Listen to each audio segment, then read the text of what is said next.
स्व संवेदन रूप मोक्ष मार्ग के इस सत्र में आपका हृदय से स्वागत है, अभिनंदन है, अभिवादन है। स्व संवेदन के अभ्यास के लिए नेत्रों को बंद कर लीजिए। नेत्रों से मूर्त पदार्थों के वर्ण का ज्ञान होता है, संवेदन नहीं होता। संवेदन सुख दुख का होता है, जो मूर्त पदार्थों में नहीं होता है। इसलिए मोक्ष मार्ग में नेत्रों का कोई काम नहीं। नेत्र संवेदन में विघ्न ही उत्पन्न करते हैं। तो जब मूर्त पदार्थों के वर्ण को जानते हैं तो उस समय संवेदन नहीं होता है। इसलिए नेत्रों को बंद रखिए। संवेदन अपना ही होता है, अपने सुख दुख का ही होता है। अन्य जीवों को होने वाले सुख दुख का हमको संवेदन नहीं होता।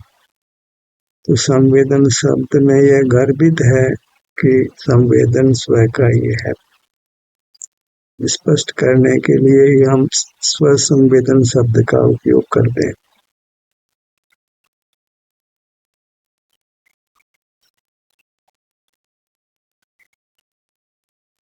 अन्यथा संवेदन शब्द अपने आप में पर्याप्त है। संवेदन ही मोक्ष का मार्ग है।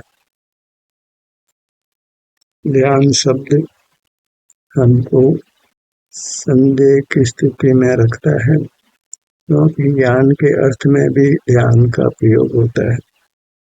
अनुभव शब्द भी अनेकार्थक है, लौकिक विषयों का भी अनुभव कहलाता है। सही शब्द मोक्ष मार्ग के लिए संवेदन ही है। हमें संवेदन का ही अभ्यास करना है। एक शब्द ही मोक्ष मार्ग को कहने के लिए पर्याप्त है कि संवेदन कीजिए। हमको एक शब्द याद रहे तो उसका आश्रय कर हम परमात्मा पद को पा सकते हैं और मार्ग अत्यंत सुगम हो जाता है, क्योंकि शब्दों के आश्रय से विकल्पों की उत्पत्ति होती है। शब्द विकल्प रूप ही होते हैं। अनेक शब्दों का उपयोग नहीं करना है, एक ही शब्द का प्रयोग करें। हम एक हैं तो बस एक ही शब्द का प्रयोग पर्याप्त है। संवेदन कीजिए। एक ही लक्ष्य कि मुझे संवेदन करना है। संवेदन स्वतः भी होता है, शरीर के सुख दुख का अनुभव स्वतः भी होता है, पर उससे वह मोक्ष मार्ग का नाम नहीं पाता, क्योंकि उस संवेदन शीघ्र ही पलटकर ज्ञान हो जाता है। संवेदन को निरंतर बनाए रखने के लिए हमें यत्न की आवश्यकता होती है। उसको पुरुषार्थ संज्ञा है। हमें निरंतर संवेदन करना है। संवेदन से छूटते ही कर्म का आगमन और बंद होता है, राग आदि की उत्पत्ति होती है। सावधानी चाहिए, सजगता चाहिए कि संवेदन नहीं छूटे, संवेदन बना रहे, संवेदन निरंतर हो। निरंतर होने से ही सकल कर्मों का नाश होता है, परमात्म पद की प्राप्ति होती है। फिर सदा संवेदन स्वतः होता रहता है और वर्तमान संवेदन जैसा ही होता है। हीनाधिक सुख नहीं होता। फिर ये विकल्प नहीं उत्पन्न हो सकता है कि भविष्य में क्या होगा, कल क्या होगा। प्राय हम कहते हैं कि कल क्या होगा भगवान जानते हैं, पर मोक्ष होने के बाद ये प्रश्न ही नहीं उठता कि कल क्या होगा, क्योंकि अनंत काल फिर संवेदन ही होना है, वह भी एक रूप ही होना है। तो जीव को फिर एक रूप कहते, एक द्रव्य एक रूप हो गया। क्योंकि कर्म के संबंध से ही अनेक रूप पर्याय होती है। जहाँ संवेदन से कर्म का नाश हो गया, फिर सदा काल एक रूप सुख की पर्याय होती है।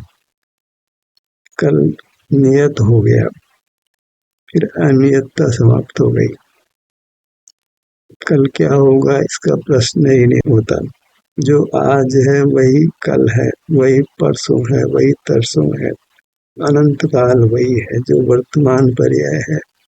ऐसे ही भविष्य में अनंत पर्याय होगी। फिर कल दुख हो जाएगा, दुर्गति हो जाएगी, नरक निभूत गमन हो जाएगा। ऐसा प्रश्न ही पैदा नहीं होता, ऐसी आकुलता नहीं होती। संवेदन का मार्ग हमको अनंत भविष्य के प्रति निर्भय करता है। अनंत भविष्य के प्रति हम निडर हो जाते हैं। कोई आकुलता नहीं रहती, कोई चिंता नहीं रहती, कोई भविष्य के संबंध में विकल्प नहीं होता। सब कुछ नियत हो गया। हमें उस नियत एक रूप मोक्ष को पाना है। उसका साधन संवेदन है। अपने में जो सुख दुख की स्थिति है उसका अनुभव करना है। क्यों संवेदन सुख दुख का होता है। संवेदन वर्तमान का ही नियम से होता है। तो भूत की ओर नहीं देखना है, भूत को याद नहीं करना है, भविष्य का विकल्प नहीं करना है। क्योंकि भूत भविष्य का संवेदन नहीं होता, तो भूत भविष्य को याद भी नहीं करना है। तो काम कितना रहा, बस वर्तमान जितना। एक वर्तमान को संभालना है, इतना सा मुक्ति का पुरुषार्थ है। न इससे कम है न इससे ज्यादा है। एक समय का पुरुषार्थ, वर्तमान समय का पुरुषार्थ। वर्तमान समय में संवेदन करना है। तो क्या होता है कि ज्ञान नहीं होता है। ज्ञान नहीं होता है तो राग नहीं होता है, बंध नहीं होता है, संसार नहीं होता है, दुख नहीं होता है। ज्ञान पर का होता है, पर के सुख दुख का संवेदन नहीं होता है, ज्ञान होता है। तो ज्ञान तो शुष्क ही होता है। जहाँ सुख नहीं है, सुख का संवेदन नहीं है, ऐसे ज्ञान से कोई लाभ नहीं है।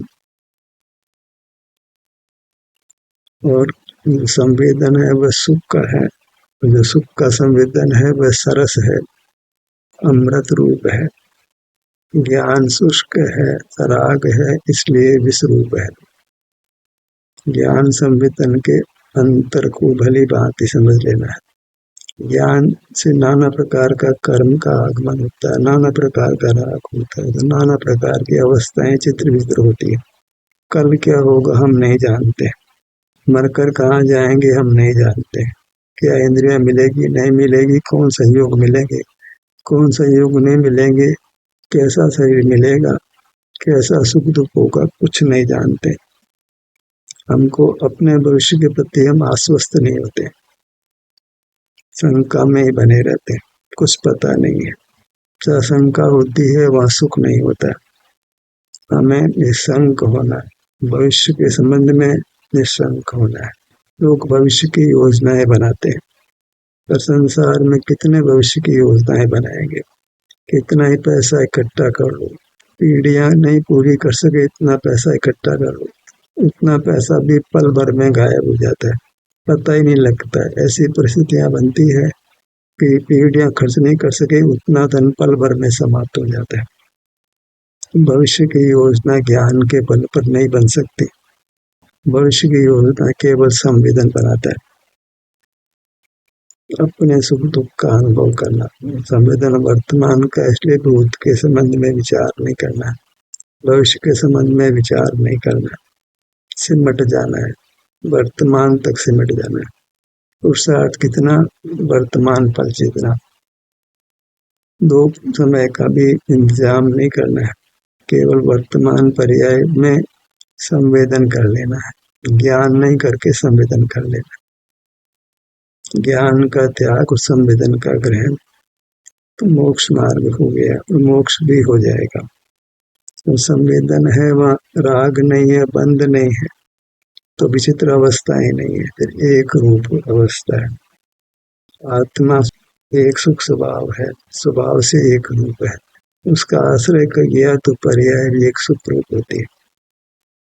उद्गलियन एक रूप होता है, जीव को एक रूप जानो, हम स्वभाव से एक रूप ही है, चार गतियां नहीं, कई लाख योनियां नहीं है,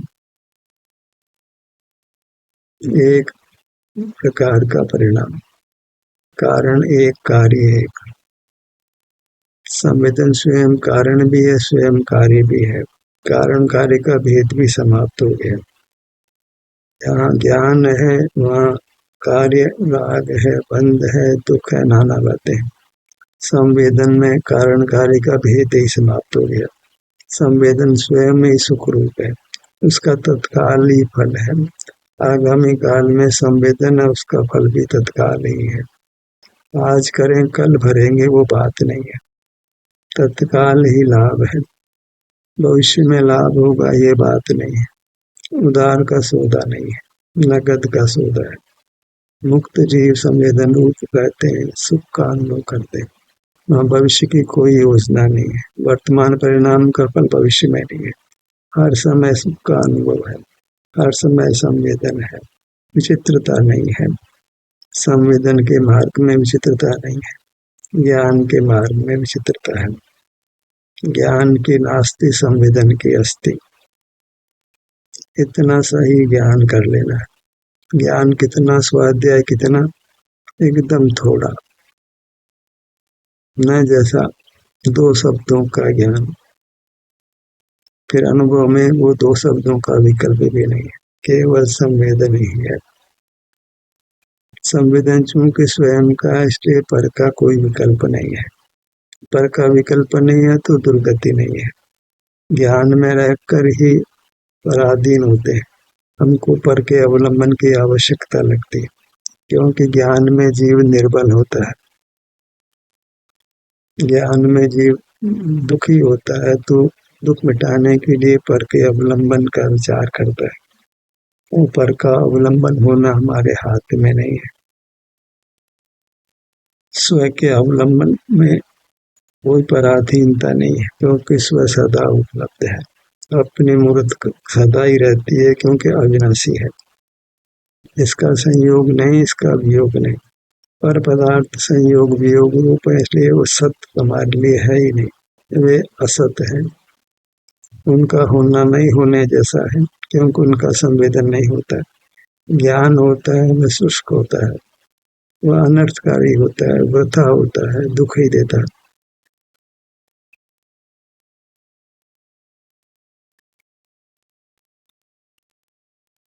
इस प्रकार हम ज्ञान और संवेदन को समझ लेते हैं तो जैसे अब मोक्ष मार्ग को समझना नहीं रहा, अब कोई स्वाध्याय की आवश्यकता नहीं रही, कोई परावलंबन की आवश्यकता नहीं रही, न कोई देव दर्शन की, न कोई तीर्थ यात्रा करने की, न किसी गुरु उपासना की, बस ज्ञान का निरोध कर संवेदन करना है। और दो बातें भी नहीं है, संवेदन करते हैं तो ज्ञान का निरोध स्वमेव हो जाता है, ज्ञान का निरोध करते हैं तो संवेदन स्वमेव हो जाता है, एक ही समय में, एक ही काम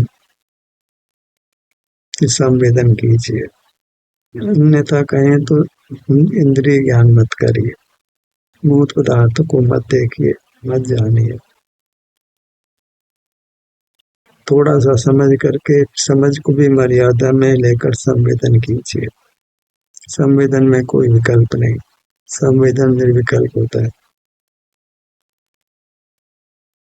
सर्वजन शासन आ गया, एक शब्द में ही सर्वजन शासन आ गया, या तो संवेदन कहिए या इंद्रिय जय कहिए, इंद्रिय संयम कहिए, तो में से एक शब्द का आश्रय कर लेते हैं तो मोक्ष मार्ग होता है, मोक्ष हो जाता है। फिर जहाँ तहाँ कहीं भी रहिए आप संवेदन कीजिए और सुखी हो जाएंगे। बाहर में तो कहाँ रहें कहाँ नहीं रहें सब कर्माधीन होता है, कुछ हमारा जोर नहीं चलता है। यहाँ जन्मे हैं वो भी हम यत्न पूर्वक हमारी इच्छा अनुसार नहीं जन्मे, बाहर की व्यवस्थाएं मिली हैं, बाहर के संयोग मिले हैं, वो हमारे किए नहीं मिले।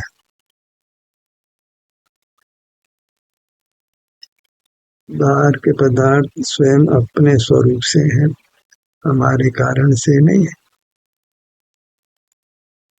वे ज्ञान में ज्ञात होते हैं तो ऐसा भ्रम होता है कि वे मिल गए हैं, और उनका जब वियोग होता है तो बहुत दुख लगता है। ये बहुत राग या द्वेष की उत्पत्ति होती है। जब ज्ञान ही नहीं किया तो राग ही पैदा नहीं होता, तो दुख ही पैदा नहीं होता। राग का मार्ग संसार का मार्ग है, संवेदन मोक्ष मार्ग है, मोक्ष का स्वरूप है।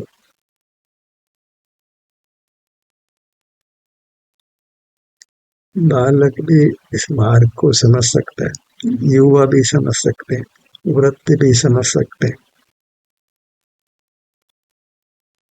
यद्यपि ज्ञान को मोक्ष मार्ग कहा जाता है, कभी ध्यान को मोक्ष मार्ग कहा जाता है, और उसके लिए हमें दोनों ही शब्दों को छोड़ करके हमने संवेदन शब्द काम में लेना। वहाँ कोई दो अर्थ नहीं होते। संवेदन एक अर्थक है। संवेदन अपने सुख दुख का है, उसमें पर का काम नहीं, पर के ज्ञान का काम नहीं, भूत का काम नहीं, भविष्य का काम नहीं। वर्तमान क्षण में अपनी वर्तमान सुख दुख अवस्था का संवेदन होता है, और हम संवेदन करते हैं तो ज्ञान का निरोध हो जाता है। ज्ञान का निरोध करते हैं तो संवेदन हो जाता है। जिस किसी मुख से आप काम करिए, इंद्रिय संयम की ओर से चलिए या संवेदन की ओर से चलिए, दोनों स्थितियों में हमारी मूर्त हमारे समक्ष होती है। हम अपने सन्मुख होते हैं, अपनी मूर्त हमारे पास सामने होती है। स्वावलंबन होता है, अपना ही आश्रय होता है। जहाँ अपना आश्रय वहाँ सुख है। लोक में भी स्वाधीनता को अच्छा माना जाता है। अपना काम अपने से हो जाए तो पराधीनता नहीं होती, तो बहुत शांति रहती है। परावलंबन है वहाँ स्वरूप च्युति है, वहाँ सुख से च्युत होते हैं। स्वरूप सुख का बना हुआ है, तो सुख से च्युत नहीं होना चाहते हैं तो स्वरूप से च्युत नहीं होना है। स्वरूप नाम अपने अमूर्त शरीर का है, संवेदन अपने अमूर्त शरीर का है। वो अमूर्त शरीर सुख दुख रूप है, इसलिए सुख दुख का संवेदन होता है। बिना सुख दुख का कोई अस्तित्व नहीं होता है। जैसे पुद्गल का अस्तित्व उसके स्पर्श के बिना नहीं है, ऐसे अपना रूप सुख के बिना नहीं है। अपना रूप सुख संवेदन रूप है, अपना शुद्ध रूप संवेदन रूप है। वह संवेदन भी सुख रूप है, वही हमारा वास्तविक स्वरूप है, शुद्ध स्वरूप है। जहाँ पर का जानना नहीं है तो राग भी नहीं है, बंध भी नहीं है, मूर्त का संबंध ही नहीं है। वहाँ केवल संवेदन है। संवेदन आनंद का है, क्योंकि वहाँ पे दुख नहीं है, और सदा एक रूप संवेदन है। एक पदार्थ एक रूप ही परिणमता है, मिलकर ही नाना रूप होता है। मुक्त अवस्था में कोई मिलावट नहीं, कोई अशुद्धि नहीं, तो सदा एक रूप संवेदन होता है। पदार्थ नाना रूप नहीं होता है। लोक में बहुरूपिया होते हैं, उनको कोई आदर नहीं मिलता है। जो एक रूप ही रखता है, रूप नहीं बदलता है, उसका जगत विश्वास करता है। हमें गिरगिट जैसा नहीं जीना है, कभी कोई परिणाम कभी कोई परिणाम, कोई विश्वसनीयता नहीं, ऐसा परिणाम नहीं करना है। हमें एक संवेदन रूप परिणाम करना है, उसकी विश्वसनीयता है, वह सदा बना रह सकता है। एक बार संवेदन से कर्म क्षय हो जाता है तो सदा एक रूप संवेदन होता है। भविष्य के बारे में कोई विकल्प नहीं रहता है, कोई चिंता नहीं, कोई भय नहीं। अनंत काल का भविष्य सुखद हो जाता है, अनंत काल दुख बिल्कुल नहीं होता। संवेदन शब्द को याद रखिए, एक ही लक्ष्य बनाइए कि संवेदन करना है, एक ही लक्ष्य संवेदन करना है, अनेक काम नहीं करने। अपना कर्तव्य, अपना मोक्ष मार्ग, अपना पुरुषार्थ संवेदन करना है। संवेदन अपने सुख दुख का है, वह गर्भित है, तो हम संवेदन का अभ्यास करते हैं। क्या काम करते हैं कि संवेदन करते हैं, वही हमारा शुद्ध परिणाम है, हमारा वास्तविक स्वरूप है। वह वीतराग है, निर्मोह है, निर्मम है, कर्म और कर्म से रहित होता है। वहाँ एकत्व है, पर से विभक्त है, सुखमय है।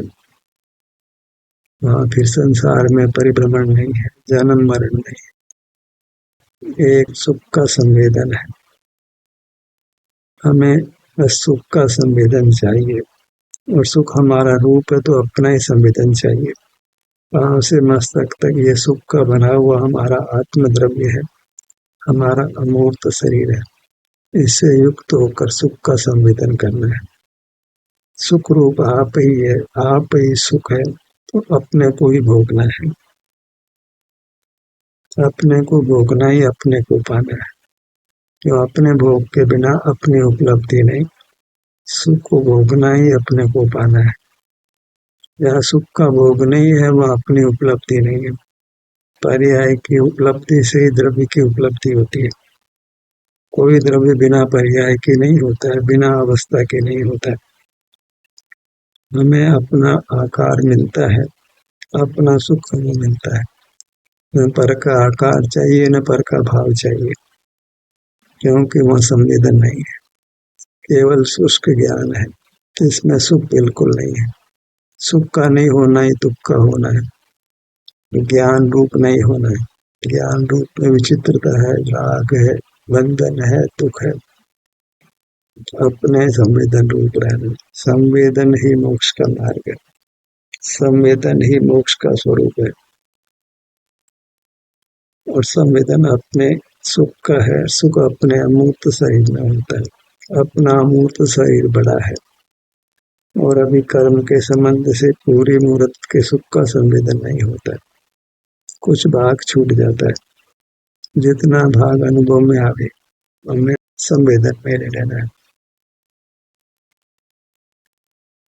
और बस मोक्ष मार्ग है। इस मोक्ष में पूरी मूर्त का संवेदन है, अभी पूरी मूर्त का संवेदन नहीं है। उतना ही दुख समझ लीजिए। अपना अधिकार पूरी मूर्त के सुख को भोगना है। हमें पूरी मूर्त चाहिए, अधूरी मूर्त संवेदन में नहीं आवे तो अधूरी मूर्त जड़ जैसी हुई, अचेतन जैसी हो गई। हमें अचेतन नहीं रहना। जो अपने को चेतता नहीं है, संवेदन नहीं करता है, वह अपने को अचेतन करता है, असंवेदी बनाता है। फिर दुख का ही संवेदन है, पर वह स्व संवेदन नाम नहीं पाता है, क्योंकि जहाँ स्व का लक्ष्य नहीं है तो उसको संवेदन ही नहीं कहते, उसको ज्ञान ही नाम है, और वहाँ दुख है। दुख का संवेदन वह संवेदन ही नहीं है, वह तो विभाव परिणाम है, अपना स्वरूप नहीं है, संसार मार्ग है। उसको तो ज्ञान ही जानो,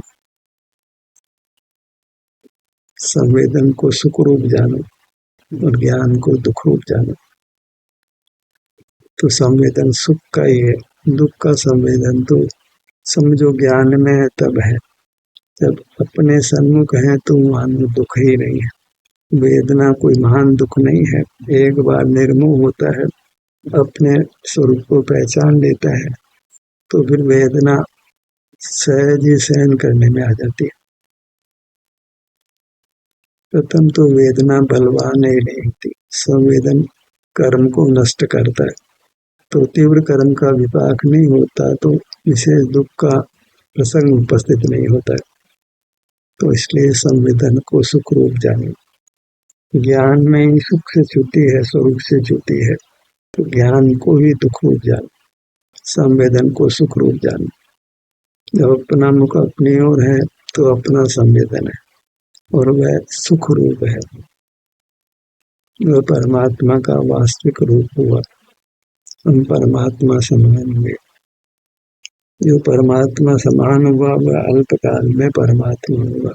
जो बालक जन्म लेता है तो वह कल का पुरुष होता है, वह सदा बालक नहीं रहता है। अभी संवेदन में अल्प सुख है तो सदा अल्प सुख नहीं रहेगा, संवेदन अवश्य ही पूर्ण होता है, पूर्ण सुख का संवेदन होता है।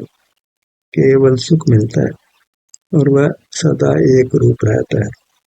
कितना ही काल बीते, आगे काल का कोई अंत नहीं, तो सुख का भी कोई अंत नहीं। सुख की कोई मर्यादा नहीं, सुख सदा बने रहना।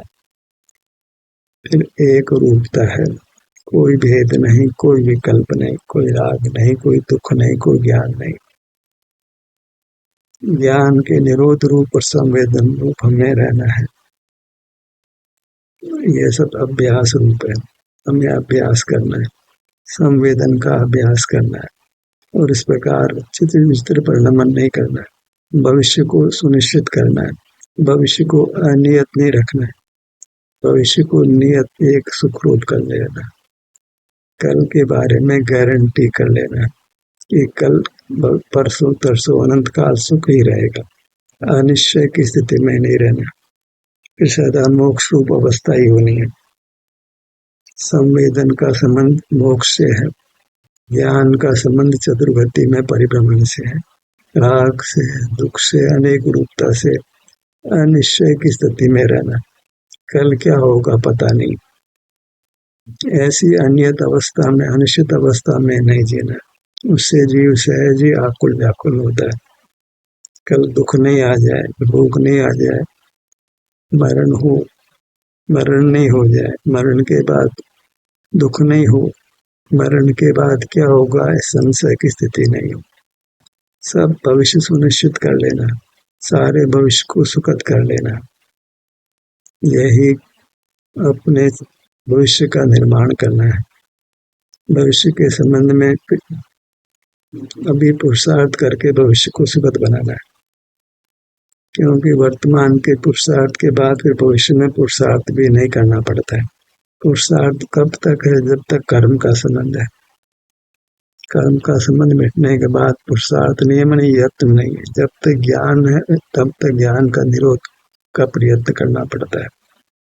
तो संवेदन में निरंतरता हो जाती है तो फिर ज्ञान स्वमेव ही नहीं होता है, हम ज्ञान रहित होते हैं, आनंद सहित होते हैं। हमारा लक्ष्य बस इतना ही है कि हमें ज्ञान रहित होना है, आनंद सहित होना है, संवेदन सहित होना है। ज्ञान का प्रेम बहुत रहा है, अनादि से रहा है, सर्व जीवों को रहा है, इसलिए तो बाहर का संग असत्संग कहलाता है, क्योंकि बाहर सब ज्ञान के पक्ष वाले जीव है, तो वहाँ हमारी निश्चित दुर्गति है। वे सब बहिर्मुख प्राणी हैं, और जहाँ बहिर्मुक्त है वह राग है, वह बंध है, वह दुख है। हमें अकेले ही चलना है, अकेले भी क्या, अपनी मूर्त हमारे संग है तो उसके संग रहना है। जहाँ निरंतर सुख का संवेदन है, उसमें कोई अंतराल नहीं है, बीच में कोई अन्य परिणाम नहीं है। निरंतरता जैसे कि एक ही पर्याय हो, द्वैत भी नहीं हो, सदा सुख सुख तो लगता है कि कोई परिवर्तन नहीं, एक ही पर्याय हो गई, वृत्ति एक हो गई, दो वृत्तियां ही नहीं रही, विस्तार भी एक हो गया, वृत्ति भी एक हो गई, भाव सुख रूप भी एक हो गया, सब कुछ एक हो गया। ये द्वैत में विकल्प है, वहाँ सब एक हो गया, द्रव्य एक, पर्याय एक, भेद खत्म हो गया, गुण का विकल्प भी नहीं रहा, पर्याय करने में सुख की पर्याय स्वतः आ गई, द्रव्य करने से सुख स्वभाव आ गया, विस्तार सुख वाला, वृत्ति सुख वाली, विस्तार सुख का गोदाम है, उसमें से सुख की पर्याय निकलती है। बशर्ते कि हम ज्ञान नहीं करें, जो अनादि से इंद्रियां मिली है उनका उपयोग नहीं करें, मूर्त मिला है उसका उपयोग नहीं करें, अपने अमूर्त सुख स्वरूप का ही उपभोग करें, संवेदन करें, तो फिर मोक्ष दूर कहीं है। ध्यान का सत्र यही समाप्त होता है। आपकी सहभागिता के लिए धन्यवाद।